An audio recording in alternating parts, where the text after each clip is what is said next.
SSC परीक्षा हर साल लाखों छात्रों का एग्जाम करवाती है। क्या आप जानते हैं कैसे एक छोटी कंपनी इडिक्विटी, जो कि एक बड़ी कंपनी टीसीएस को हराकर करोड़ों रुपए का सरकारी टेंडर हासिल कर लेती है? आइए पूरी कहानी जानते हैं। पहले एसएससी टेंडर के लिए कंपनियों का हर साल कम से कम 3 साल के लिए 100 करोड़ रुपए का रेवेन्यू होना जरूरी था। छोटी कंपनियों के लिए 20 करोड़ था, लेकिन कोविड के दौरान इडिक्विटी जो कंपनी था उसका रेवेन्यू सिर्फ 7 करोड़ रुपए था। अगले साल 59 करोड़ हो गया और फिर उसका 102 करोड़ हुआ। इतनी बड़ी ग्रोथ के बावजूद एसएससी के सख्त नियमों के कारण इक्विटी पात्र नहीं थी, क्योंकि हर साल तय राशि होना जरूरी था। फिर एसएससी ने नियम बदल दिए। अब पिछले 5 वर्षों में किसी भी 3 लगातार सालों का औसत रेवेन्यू प्राप्त था। स्लेब 1 के लिए 30 करोड़ और स्लेब 2 के लिए 50 करोड़। नियमों में बदलाव के कारण इक्विटी छोटे स्लेब में पात्र हो गई, लेकिन टीसीएस बड़े स्लेब में अकेला रहा।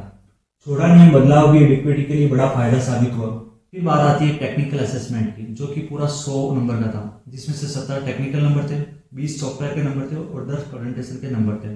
टीसीएस ने यहाँ पे 54.22 अंक हासिल किए, वहीं इक्विटी 87.88 से यहाँ पे क्लियर हुआ। टीसीएस तकनीकी रूप में विजेता था, लेकिन एंसिलरी सर्विसेज सर्टिफिकेशन में ढील और कोविड रेवेन्यू जैसे बदलावों ने इक्विटी को खेल में बनाए रखा। इस बार स्लैब मर्ज कर दिया गया। ब्लैक रीजन के लिए सेल्फ डिक्लेरेशन, रेंटेड इंफ्रास्ट्रक्चर को स्वीकार किया गया और प्रेजेंटेशन का जो वेटेज था वो कम कर दिया गया। इक्विटी का जो रेवेन्यू था वो बढ़ गया और अंक भी उसके बढ़ गए। टीसीएस के पुराने फायदे कम हो गए और खेल का मैदान इक्विटी के पक्ष में झुक गया। और ये सब इसलिए हुआ क्योंकि कैलेंडर और नियम में बदलाव कर दिए गए थे। इन नियमों के अंदर क्यूसीबीएस मॉडल था, जो 70 से 30 से बदलकर 65 से 35 कर दिया गया। फाइनेंशियल बीट टेक्निकल कैपेबिलिटी से ज्यादा महत्वपूर्ण हो गई। इन नियमों को पार करके 3 जो कंपनी होती है वो फाइनल राउंड तक पहुंच पाती है, जिसमें एनएसईआईटी जो कंपनी है वो अपना फाइनल चार्ज बताती है पर कैंडिडेट 299 रुपए।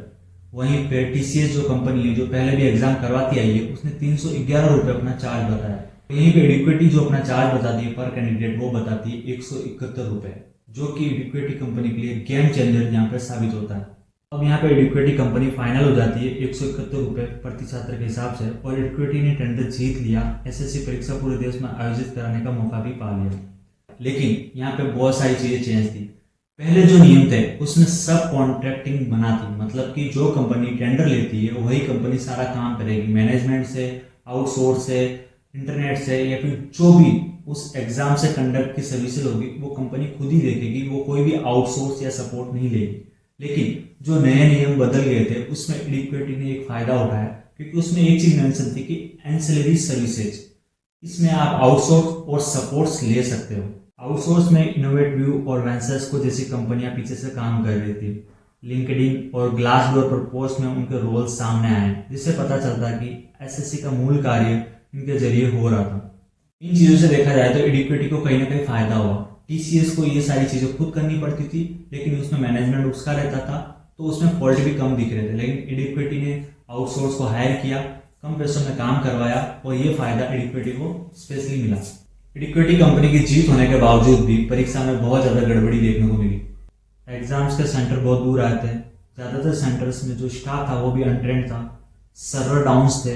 इसके साथ ही स्टूडेंट ने ये भी शिकायतें की है कि कंप्यूटर काम ही नहीं कर रहे थे, और कुछ जगह काम कर रहे थे वहां पर क्वेश्चन ही लोड नहीं हो रहे थे। इन सब चीजों से एक चीज दिखती कि इक्विटी ने कैसे भी करके टेंडर तो हासिल कर लिया, लेकिन उसने ये नहीं देखा कि जो छात्र होते हैं वो कितने दूर से आते हैं। अगर 600 किलोमीटर दूर सेंटर है तो उसे पूरा 1 दिन लगेगा। एक छात्र जो प्रिपरेशन करके पूरे दिन ट्रेवल करके एग्जाम देने जाता है तो उसका माइंडसेट कैसा रहता है, और ऊपर से पेपर भी लोड नहीं हो रहे, मैनेजमेंट आपका सही नहीं है, सर्वर आपका डाउन है, तो ये क्या है? ये नाइंसाफी है छात्रों के साथ। यहाँ पे कोई अमीर का बच्चा नहीं आ रहा है, यहाँ पे वही लोग आ रहे हैं जो कि कहीं ना कहीं गरीब है, जो कहीं ना कहीं अपनी फैमिली में वो बनना चाहते हैं कुछ, जिससे उनकी फैमिली का जो है गरीबी रेखा से उनका जो घर है उठ जाए।